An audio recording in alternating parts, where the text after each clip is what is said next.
Okay, I know we had to come back down to earth a little bit yesterday. Chris did a great video talking about how the Lions came back to earth in day 2 of training camp.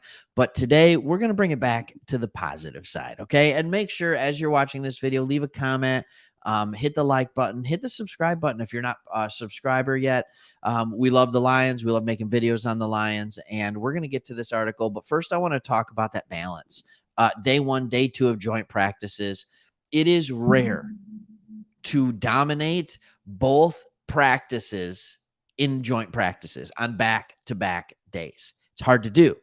So I am not surprised that the Lions struggled in the second day. This is still a young team. There's still a lot of rookies.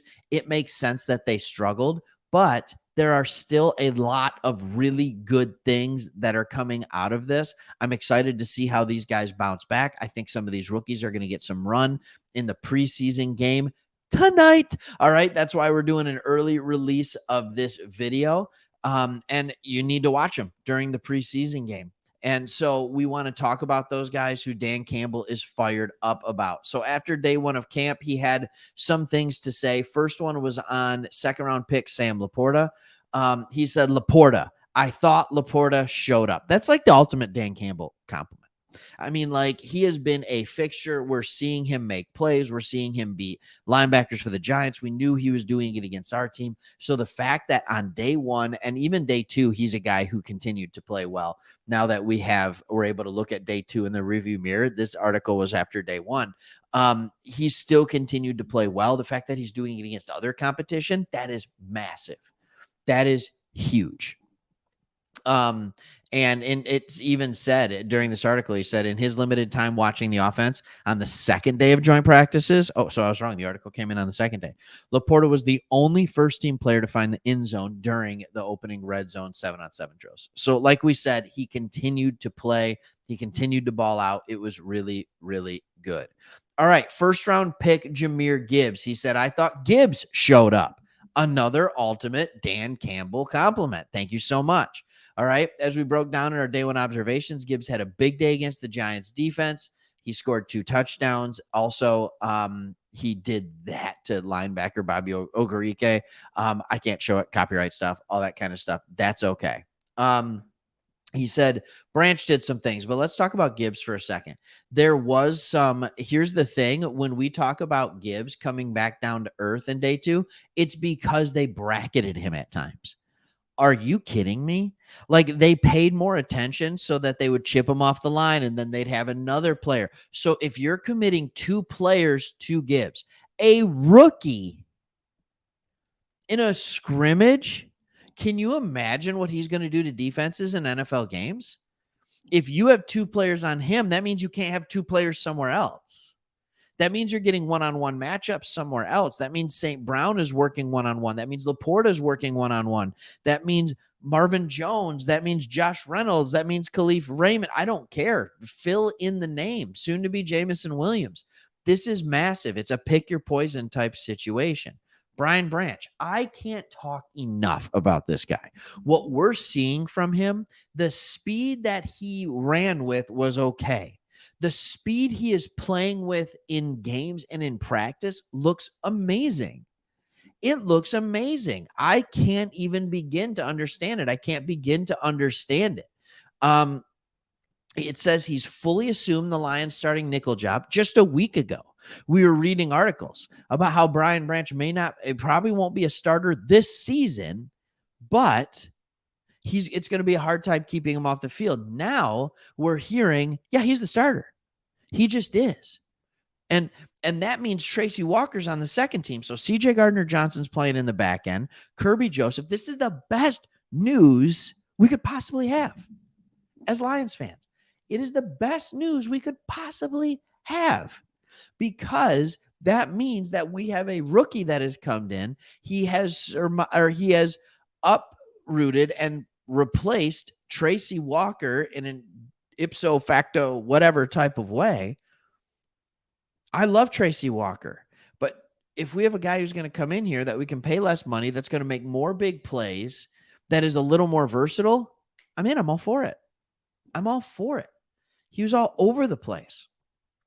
Another guy that we've been talking about, another guy we've been high about, Starling Thomas. All right, Starling, I saw growth. We've been hearing great things about him. So if now Dan Campbell's seeing growth, what's up? Like, this is amazing. We knew he's been playing well. We knew he looks like he looked like he belongs. But now, not only is he showing growth, here's the other thing. When we came out in special teams, the punt team, he was on the starting punt team unit for special teams.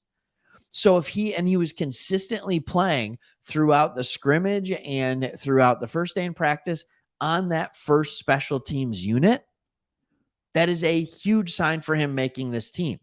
It is getting to the point where he'd have to royally screw up in some of these preseason games. It's almost a guarantee that he's going to make this team. And then once again, we have the dude out of Eastern Michigan, Dylan Drummond, out there making plays.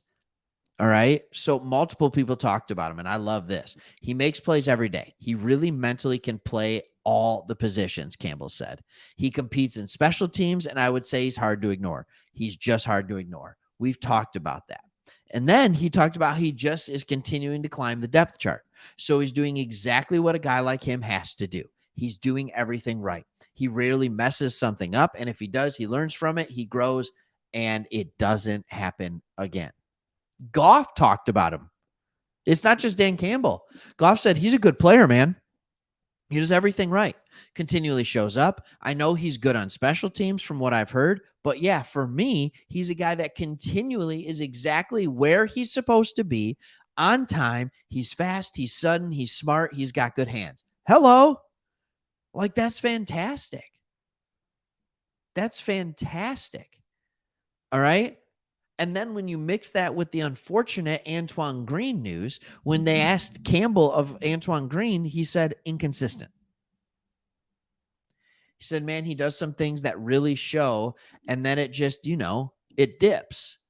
And there again, he's a young player, does some things that really catch your eye, and then some things the opposite way. So just he's inconsistent right now. And the more that he can, he lessens the inconsistency, the better off he's going to be. Read between the lines, everybody. Dylan Drummond is ahead of Antoine Green. If you are drafting for a team that's in win now mode, we know we are, or I'm sorry, not drafting. I mean, we drafted Antoine Green, but if you are putting together a team that's in win now mode, and you have Jamison Williams that's on the shelf for 6 weeks, you need a wide receiver that can come in and play now. So I think that happens in one of two ways for our fifth or possibly even sixth receiver. We might keep 6 at the beginning.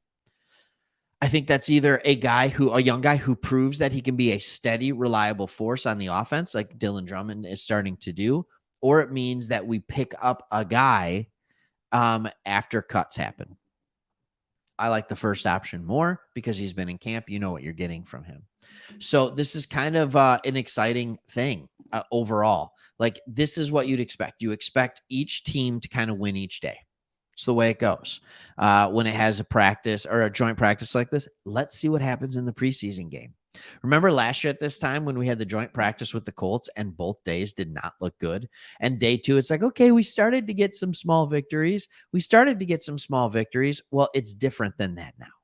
It's different than that now. We come out on top, and then the Giants have to make the adjustments and have to show their pride in order to get better on the second day of practice. I would rather be in that spot. All right. Thanks for watching. Like I said, comment, subscribe, like the video, and we'll see you at the next one. Thanks so much for watching.